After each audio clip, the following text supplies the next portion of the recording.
Dari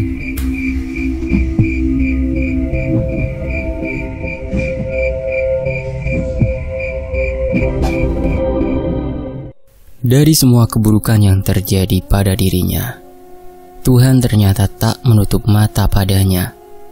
Amurti diberikan satu kelebihan yang berhasil menumbuhkan sebuah harapan dalam dirinya. Kelebihan berupa bakat alami untuk mendalami ilmu seni bela diri dan ilmu supranatural. Hal itu disadarinya saat raut wajah Ki Garda yang kian berubah setelah dia melapor telah menguasai ilmu yang diajarkannya. Diperkuat dengan bukti bahwa murid yang sudah bertahun-tahun masuk perguruan ternyata belum mampu menguasainya. Melihat potensi besar yang terdapat dari dalam diri Amurti, Ki Garda lantas menaikkan intensitas latihan padanya. Tak hanya itu, Ki Garda juga memberikan ujian-ujian khusus yang seharusnya dilakukan oleh para murid senior yang sudah bertahun-tahun berguru. Seiring dia beranjak dewasa, Amurti mulai bertapa di rawa yang penuh dengan ular dan buaya ganas. Bertapa di gua seram yang tak berani dijamah manusia, melakukan ritual seperti berjalan dan menari di atas bara api, hingga ditugaskan untuk menghabisi target manusia secara fisik ataupun astral. Semua itu dilakukan Amurti untuk memuaskan hati guru sekaligus penyelamat nyawanya. Walau dia tahu bahwa Ki Garda hanya ingin memanfaatkannya, dia rela dan tutup mata akan hal itu. Tak peduli apapun rintangannya, dia hanya ingin berada dekat dengan wanita yang bernama Padma. Hingga suatu saat, kedekatan antara mereka berdua sampai di telinga Ki Garda. Pria parubaya itu langsung menghukum Amurti dengan menyuruh muridnya untuk memukuli serta mencambuknya. Amurti lalu diasingkan ke tengah hutan angker yang kebanyakan orang tak berani untuk memijakan kaki ke dalam. Dalam keadaan yang sekarat, dia masih ingin berjuang untuk tetap hidup. Hal itu dilakukannya demi bertemu lagi dengan wanita yang dicintainya. Dengan segala cara, dia harus bertahan hidup di tengah ganasnya alam liar yang sesungguhnya. Setiap harinya, dia berjumpa dengan hewan buas ataupun penunggu hutan tak kasat mata yang ingin mengusiknya. Mau tak mau Amurti harus kembali pada naluri asalnya yang liar. Hingga perlahan-lahan dia mulai terjatuh ke dalam rangkulan kegelapan.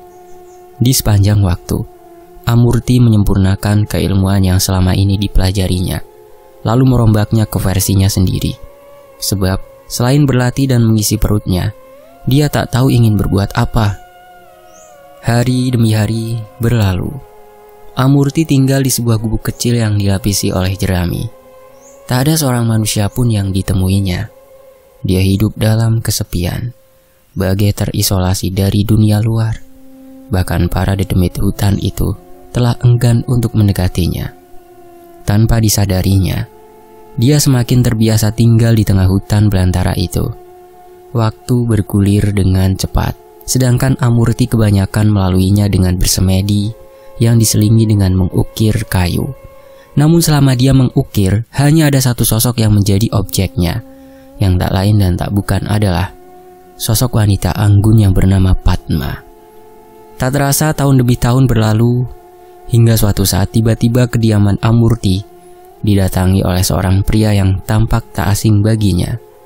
Pria berwajah ramah yang merupakan murid ketiga dari Ki Garda yang bernama Ranu. Dia datang membawa pesan yang menyampaikan bahwa Ki Garda sudah memaafkan Amurti dan menginginkannya untuk kembali ke perguruan. Amurti dengan bahagia menerima pesan itu.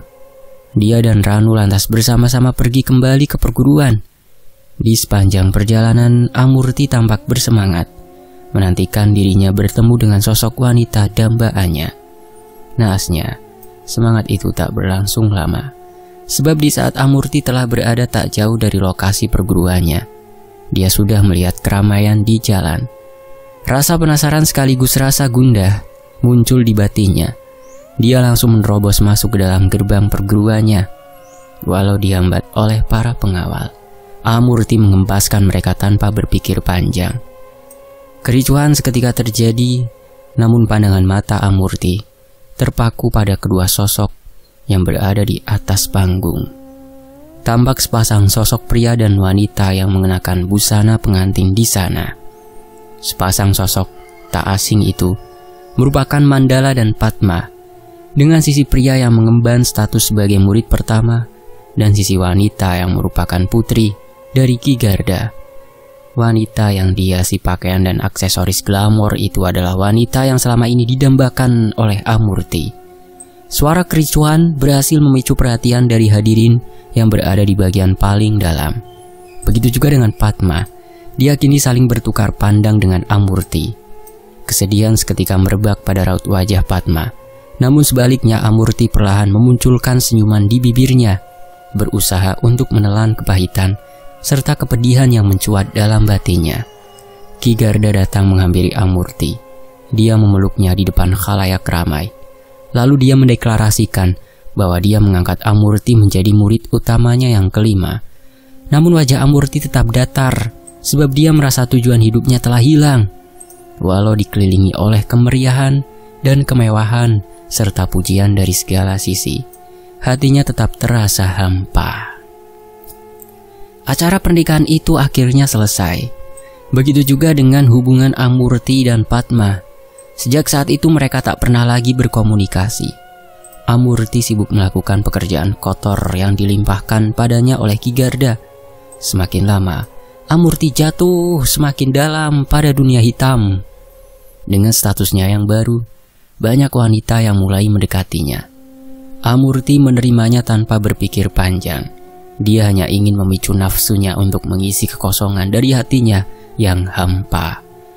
Tak lama dari itu, Ki Garda menjodohkannya pada wanita bangsawan.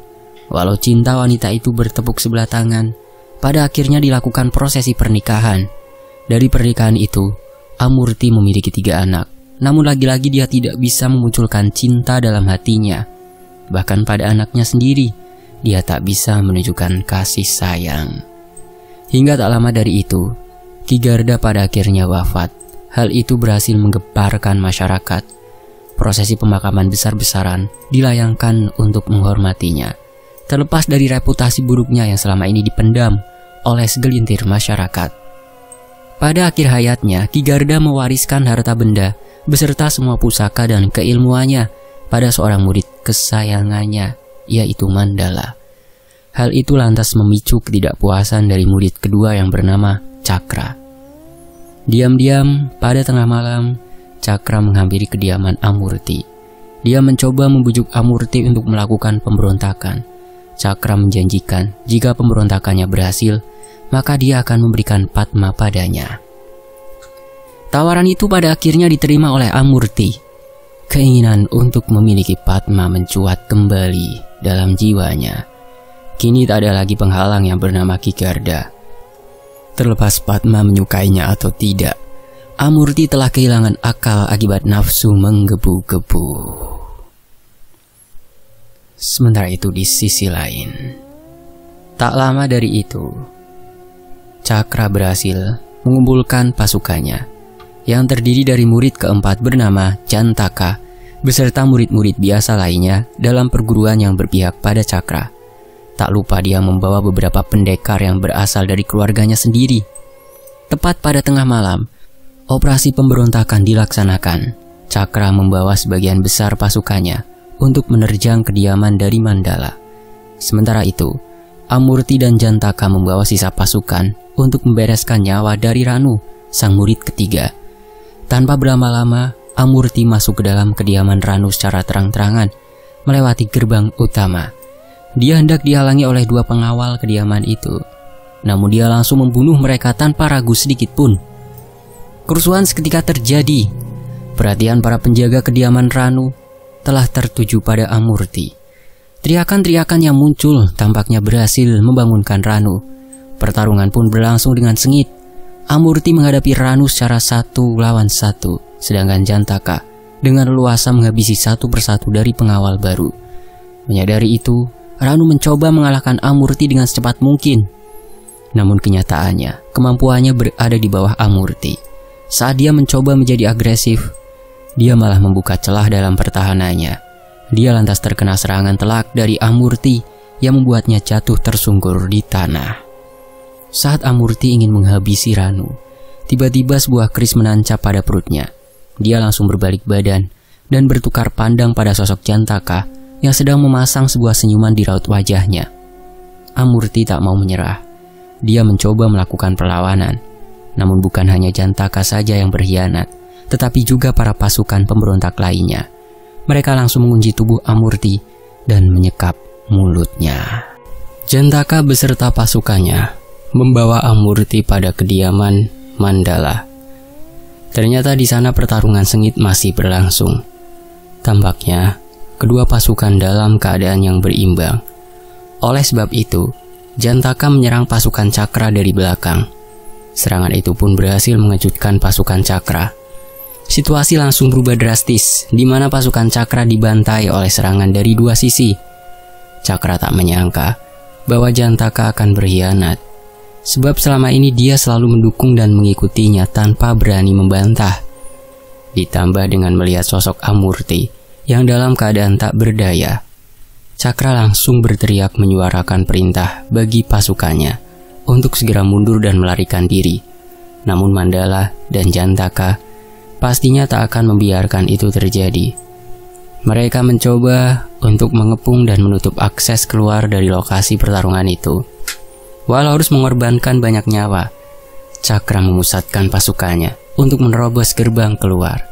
Dan benar saja, Cakra berhasil melarikan diri walau harus membayar harga yang mahal, sebab hampir seluruh bawahannya habis terbantai. Mandala lantas memerintahkan pasukannya untuk mengejar dan menangkap Cakra hidup-hidup.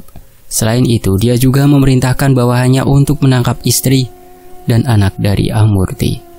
Dia lalu menyuruh Jantaka untuk membawa Amurti ke tengah lapangan yang tampak telah dipenuhi oleh mayat. Sembari menunggu proses penangkapan itu berhasil, Mandala mulai mengumpulkan masyarakat sekitar, menyuguhkan mereka pemandangan mengerikan yang mungkin tak akan pernah bisa mereka lupakan dalam seumur hidupnya. Tubuh Amurti yang dipajang di tengah-tengah lapangan menjadi pusat perhatian. Wajah dan sekujur tubuhnya yang berlumuran darah membuat dirinya sulit untuk dikenali. Maka dari itu, dengan berteriak, Mandala memberitahu pada masyarakat akan identitas Amurti. Hingga beberapa saat kemudian, tepat saat Mandala mengumumkan identitas Amurti, istri dan ketiga anak Amurti akhirnya muncul. Mereka ditawan dan dibawa ke tengah lapangan. Tepat di hadapan sosok Amurti, Mandala lalu berbicara dengan suara lantang, menjelaskan pengkhianatan yang telah dilakukan oleh Amurti bersama Cakra. Dari orasinya, Mandala berhasil menunjukkan wibawa yang sekaligus memicu simpati dari para masyarakat. Selain itu, melihat mayat yang berceceran di tanah menimbulkan rasa takut yang mendalam akan figur Mandala pada batin mereka. Setelah selesai berorasi, Mandala akhirnya mendapatkan alasan pembenaran untuk melakukan penghakiman. Maka dari itu, Mandala memerintahkan bawahannya menjadi algojo untuk mengeksekusi istri dan anak-anak Amurti. Tanpa bisa berbuat apa-apa, Amurti menyaksikan satu persatu anggota keluarganya dipenggal di depan matanya. Dimulai dengan istrinya yang menatap Amurti dengan senyuman tulus di bibirnya. Tak ada kemarahan ataupun ucapan yang menyalahkan Amurti dari dirinya. Menyadari itu, tangisan darah pun mengalir dari sela-sela mata Amurti. "Aku bersumpah, keturunanku yang akan membalaskan dendam ini," teriak Amurti yang diiringi suara gemuruh dari langit. Suasana menjadi ricuh akibat suara petir yang menyambar keras. Di saat Amurti selesai berteriak, raut wajah Mandala yang datar kini berubah menjadi tajam. Dia langsung memerintahkan algojonya untuk melanjutkan proses eksekusi.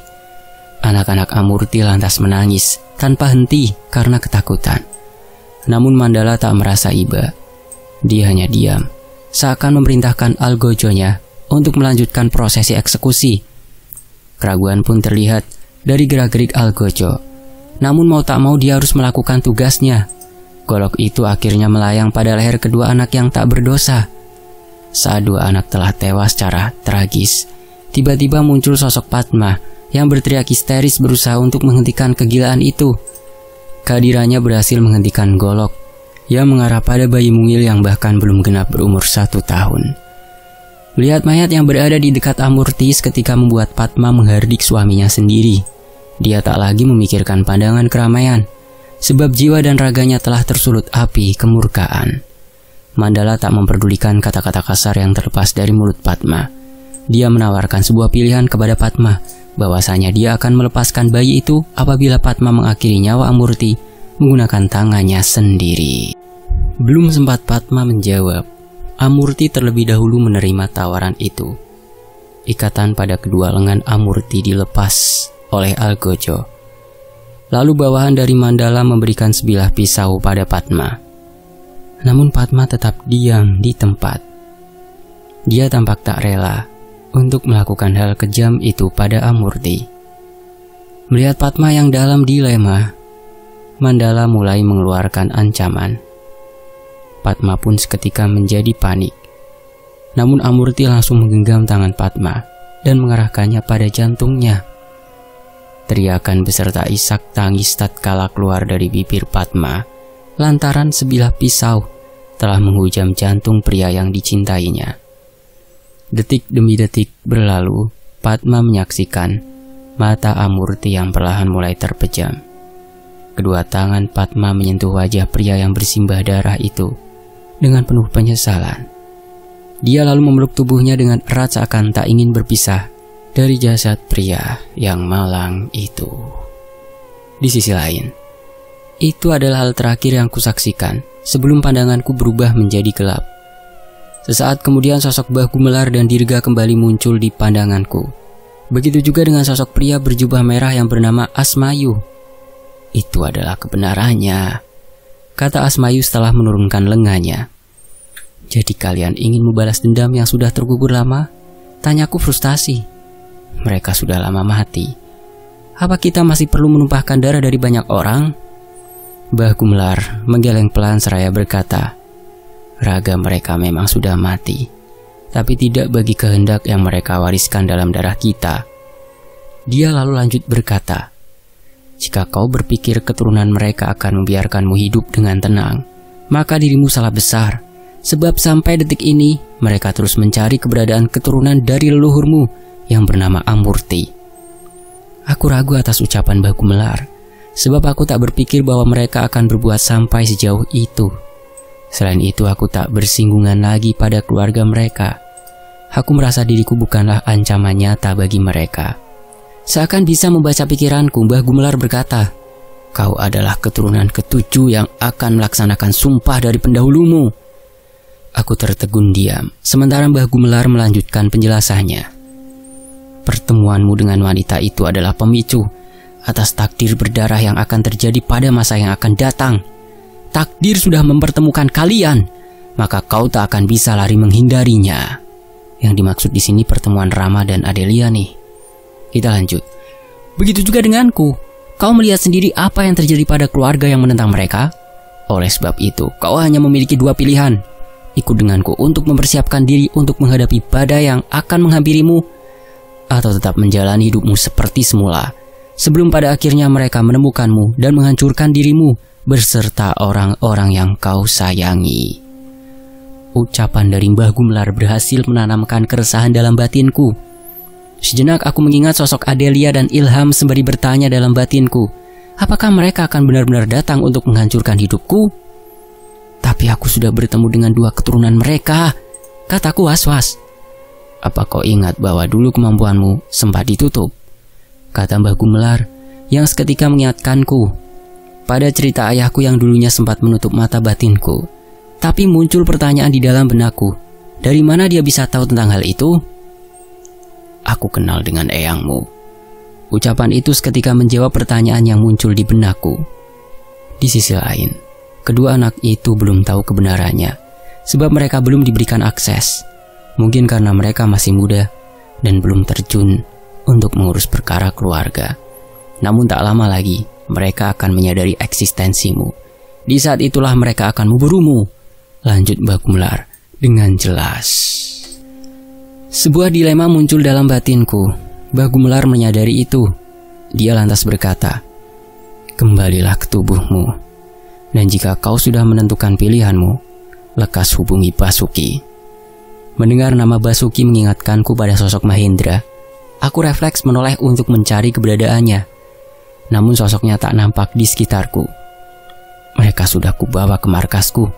Bahu Melar langsung menjawab rasa penasaranku. Aku mengangguk dan tak ingin mempertanyakan tentang mereka lebih dalam. Aku pun meniatkan diriku untuk kembali pada tubuh fisikku. Di sisi lain, tak memakan waktu yang lama, ruang yang dipenuhi oleh boneka dan patung aneh kembali muncul di pandanganku. Tak cuma itu saja, di hadapanku tampak sosok Mahendra dengan tatapan mata yang kosong. Dia hanya diam bagi orang yang sedang linglung, sebab sukmanya telah ditawan oleh Mbah Gumelar. Aku beranjak dari lantai dan menyadari sekujur tubuhku telah dibasahi oleh keringat yang lengket. Aku juga merasa agak pusing, hingga membuat keseimbangan tubuhku menjadi goyah. Tak kusangka, diriku berhasil selamat dari rentetan situasi gila yang baru saja kuhadapi. Maka dari itu, malam ini menjadi malam terpanjang yang pernah terjadi dalam hidupku. Saat aku sibuk memproses kejadian-kejadian yang baru saja ku alami, tiba-tiba terdengar suara kunci pintu terbuka, diikuti dengan suara gagang yang ditekan hingga menimbulkan derit. Pintu perlahan terbuka, menampakkan sosok Basuki di depan pintu. Dia menatapku dengan datar lalu perlahan berjalan mendekati posisiku. "Terima kasih, Mas," ucapnya sembari menunduk dan menyalam tanganku.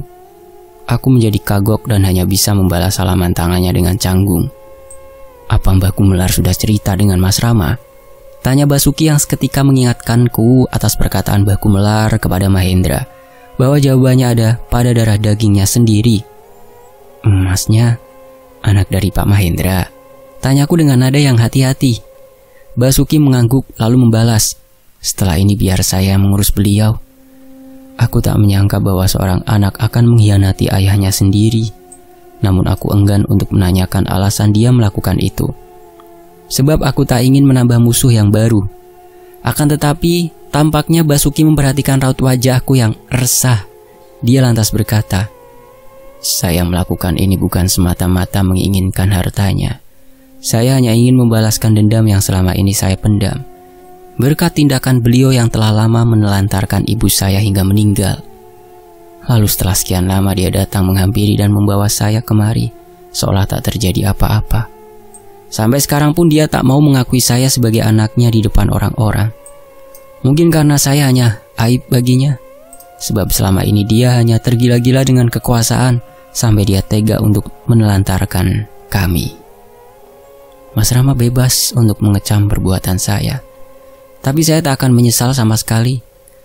Karena dengan ini, akhirnya dia bisa berhenti untuk merusak hidup orang. Biarlah saya menemani beliau sampai akhir hayatnya nanti, menanggung dosa dan menerima hukuman yang selama ini sudah kami perbuat. Basuki lalu berjalan menghampiri posisi Mahendra. Dia duduk bersebelahan dengan ayahnya. Dia menatap pria itu sembari memunculkan sebuah senyuman tipis di bibirnya. "Pak, waktunya tidur."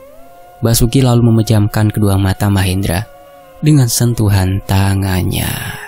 Beberapa hari telah lewat, namun aku masih belum bisa memutuskan pilihanku. Kejadian malam itu masih terngiang jelas di ingatanku. Saat kukira aku telah masuk ke dunia hitam lebih dalam, ternyata diriku hanya menyentuh permukaannya saja. Saat aku menengok ke bawah, ternyata ada jurang di bawah sana. Terbesit di benakku, apakah ayahku tahu tentang kisah Amurti? Apakah dia juga selama ini menyembunyikan hal itu padaku? Apakah dia kenal dengan Mbah Gumelar? Pertanyaan demi pertanyaan kian muncul di pikiranku. Maka dari itu, sore itu kuputuskan untuk pulang ke rumah.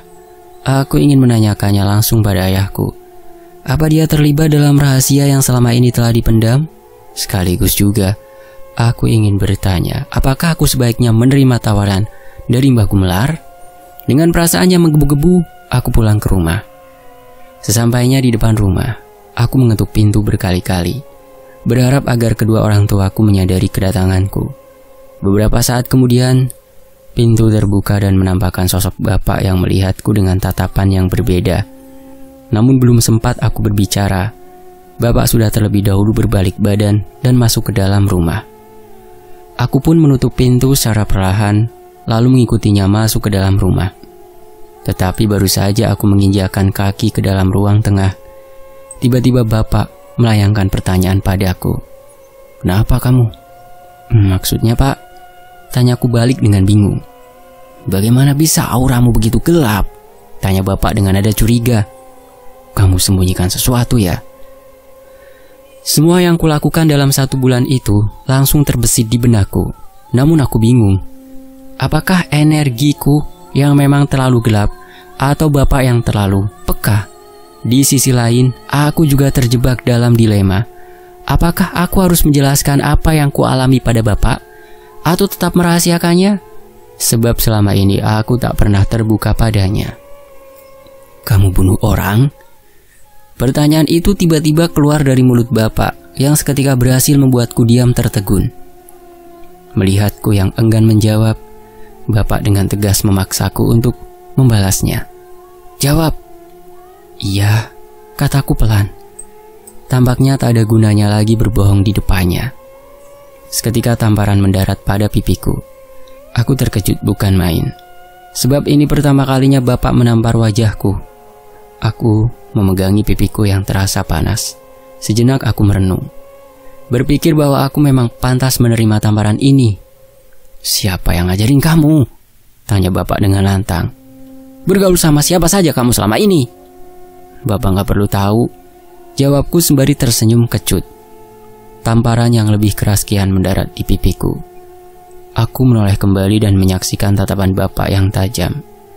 Tampak nafasnya yang mengencang karena menahan amarah. Wajahnya tampak memerah bagai tomat. "Bukannya bapak selalu ngomong gitu sama Rama?" kataku sambil tersenyum tipis. "Anak kurang ajar," bentak bapak seraya melayangkan telapak tangannya. Namun saat telapak tangannya masih di udara, teriakan histeris muncul dari sebelah kami. Aku spontan menoleh, dan ternyata di sana ada ibu yang sedang menyaksikan kami dengan mata yang membelalak. Ibu langsung berlari menghampiriku dan memelukku dengan erat, seakan berusaha untuk melindungiku dari amukan bapak. "Apaan kamu?" teriak ibu yang seketika berhasil menurunkan telapak tangan bapak. Bapak tak membalas ucapan ibu. Dia lantas menarik nafasnya dalam-dalam dan menghembuskannya sembari memejamkan mata. Bapak lalu menapakkan langkah untuk meninggalkan kami. Namun langkahnya seketika terhenti saat aku membuka suara. "Rama hanya mau nanya satu hal, Pak." Bapak menoleh dan menatapku dengan tajam, seakan penasaran atas ucapan apa yang akan keluar dari mulutku. "Apa Bapak tahu Amurti?" tanyaku dengan was-was. Bapak hanya diam. Raut wajahnya tampak datar. Namun aku tahu bahwa dia tak mengerti apa yang kumaksud. Dan benar saja. Bapak menggeleng pelan, lalu melanjutkan langkahnya menuju kamar. Menyadari bahwa bapak tak mengetahui tentang Amurti, membuatku semakin yakin untuk menerima tawaran baku melar. Aku tak ingin melibatkan orang-orang yang kukasihi atas konflik yang bisa membahayakan nyawa mereka. Di saat aku sibuk menentukan keputusanku di dalam batin, ibu lantas mengelus pipiku sembari memasang raut wajah yang khawatir. "Sakit ya nak?" tanya ibu dengan suara yang halus. Aku hanya menggeleng pelan, sembari tersenyum, berusaha untuk menyembunyikan kesedihan di raut wajahku. "Walau bapak galak, tapi Rama harus tetap sopan sama orang tua ya.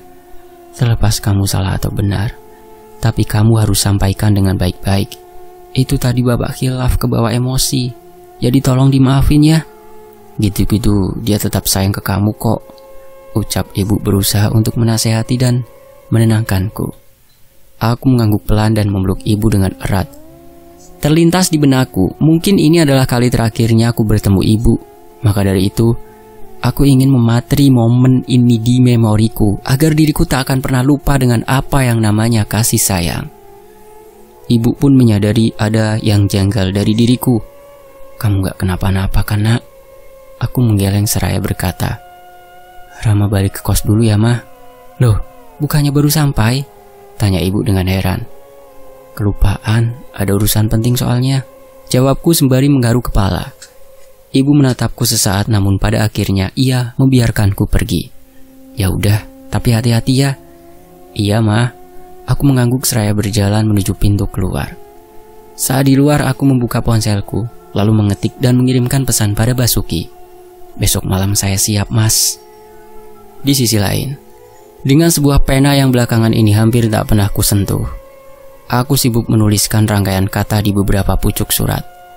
Surat kepada orang yang kuanggap penting dalam hidupku, terutama kedua orang tuaku, serta para sahabatku yang terdiri dari Steven, Melissa, Rizka, dan Nadia. Surat-surat itu berisikan permintaan maaf atas kesalahan yang telah pernah kulakukan pada mereka. Tak lupa aku juga berterima kasih atas eksistensi mereka yang telah mewarnai hidupku. Dan pada poin akhir, aku meminta mereka untuk tidak mencariku, sebab ada suatu hal yang harus kuselesaikan sendiri. Setelah selesai menulisnya, besoknya aku menyelipkan surat-surat itu pada rumah mereka masing-masing. Terkecuali Steven. Aku menyelipkan surat itu di sela-sela pintu kamarnya, di saat dia berada di luar kos. Sedangkan pada Rizka, aku menitipkan surat itu pada security yang berjaga di depan rumahnya. Lalu aku pergi ke rumah Nadia dan menyelipkan surat itu di bawah gerbang rumahnya. Dan yang terakhir, aku pulang ke rumah dan meletakkan surat itu di depan pintu.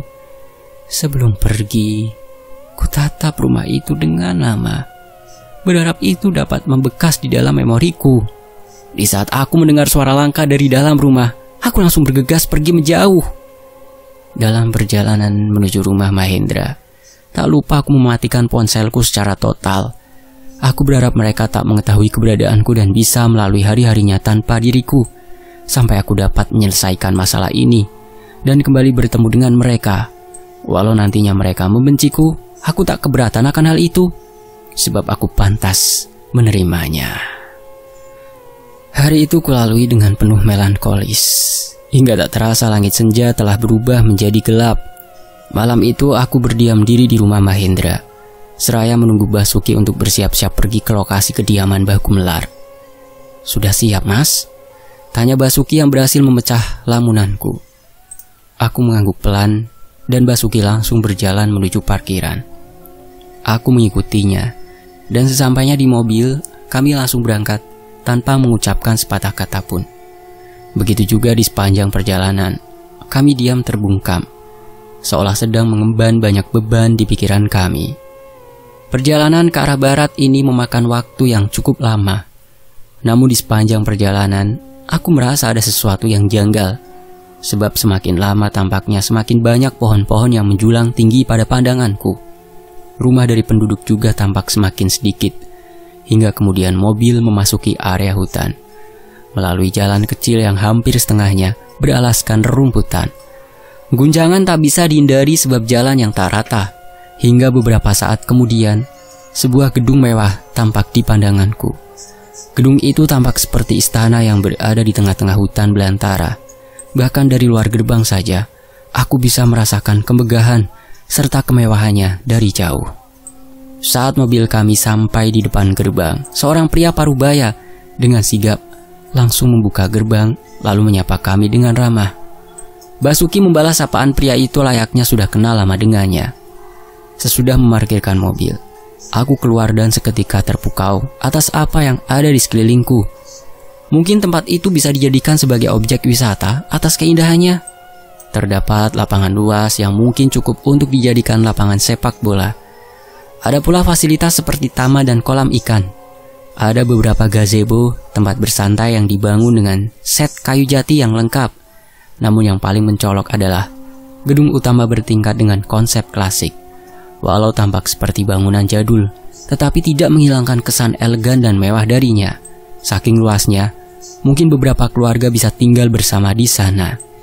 Tanpa basa-basi, Basuki langsung mengajakku untuk masuk ke dalam rumah. Dia berjalan terlebih dahulu layaknya sudah sering berkunjung ke tempat ini. Sesaat masuk ke dalam rumah, aku lagi-lagi terpana oleh interior rumah ini. Namun aku tak bisa berlama-lama untuk mengaguminya, sebab tak lama dari itu aku telah bertemu dengan sosok Mbah Gumelar di sebuah ruang pertemuan. Akan tetapi, Mbah Gumelar tak hanya sendirian, melainkan bersama beberapa orang di sana. Aku menatap mereka satu persatu dan menyadari bahwa ada 7 orang yang masing-masing sedang duduk di kursi jati, terkecuali Dirga alias Suhu Liong yang berdiri di sebelah Mbah Gumelar layaknya seorang asisten. Ketujuh orang tersebut memancarkan aura yang berhasil mengintimidasiku, sebab aku merasa energi mereka setara dengan sosok Lesmono alias lelaki tua yang dikalahkan oleh Mbah Gumelar sebelumnya. Mereka memandangku dengan beraneka macam ekspresi, mulai dari sosok lelaki tua berambut putih dan berpenampilan rapi yang menatapku dengan penasaran. Lalu di seberangnya ada pria parubaya yang tampak tak terlalu tertarik dengan kehadiranku, sebab dia sibuk menikmati menghisap cangklongnya. Ada pula seorang wanita berparas cantik yang tersenyum menyambutku. Namun entah kenapa, aku merasa bergidik ngeri saat bertatap mata dengannya. Di seberang wanita itu tampak seorang lelaki tua yang di setiap sudutnya, wajahnya penuh dengan keriput. Dia membungkuk sembari tersenyum lebar padaku, menunjukkan giginya yang hitam. Di sebelah lelaki tua itu, tampak seorang pria dengan tubuh kekar sedang menatapku dengan tajam. Bekas luka di wajahnya membuatnya tampak makin sangar. Begitu juga dengan energinya yang liar bagai binatang buas. Dari sisi ruangan itu, sosoknya adalah yang paling garang dengan energi yang meluap-luap seakan haus darah. Di seberang pria garang itu tampak seorang pria yang mengenakan pakaian jas formal dengan raut wajah kaku dan terkesan dingin. Dia menatapku datar layaknya seorang bangsawan yang sedang mengamati rakyat jelata. Yang terakhir, seorang pria parubaya dengan perut membuncit besar yang sedang duduk selonjoran di kursi. Matanya tampak terbuka setengah bagai orang yang mengantuk. Dari semua orang yang ada di sana, dia yang paling santai, bahkan terkesan tak peduli. "Mari keluar," ajak Mbah Gumelar yang membuatku tak bisa berkata-kata. Begitu juga dengan ketujuh orang yang duduk di kursi. Mereka menuruti perkataan Mbah Gumelar tanpa mengeluarkan suara sedikit pun. Sesampainya di tengah lapangan, Mbah Gumelar menyuruhku untuk memejamkan mata. Lalu ia menyentuh dahiku sembari berkata, "Lihat sekelilingmu." Perlahan aku membuka kedua mataku dan seketika aku tercengang, sebab lapangan yang lempang tadi kini telah dipenuhi oleh manusia-manusia lainnya. Jika ku hitung dengan kasar, mungkin ada puluhan hingga hampir 100 orang yang hadir di sana. Dan yang paling mengherankan adalah setiap energi dari orang-orang itu tak kalah kuat dengan energi yang dipancarkan oleh Dirga dan Mahendra. Dengan tanpa aba-aba, Mbah Gumelar tiba-tiba menuturkan kata dengan suaranya yang menggelegar. "Dengan ini aku bersumpah bahwa tak akan lama lagi teratai berwarna emas akan berganti dengan teratai berwarna darah." Tamat. Season 2 selesai. Terima kasih buat teman-teman yang sudah setia mengikuti cerita ini dari awal. Semoga dapat menghibur dan mohon memaklumi kekurangan penulisan yang ada. Update season 3 akan diusahakan secepatnya. Semoga tidak ada kendala yang terjadi. Bagi yang berminat untuk menyimak lebih dahulu set story Amurti yang berjudul Golden Lotus, boleh mampir ke ID Karya Karsa @fikrama. Nanti linknya di deskripsi ya. Jangan lupa follow supaya notifikasinya muncul kalau ada update ya. Dan Fakta Sejarah mengucapkan terima kasih juga untuk Fikrama Nirwasita. Dan makasih buat teman semuanya. Wassalamualaikum, sampai jumpa di kisah lainnya. Tetap di Fakta Sejarah. Alhamdulillah.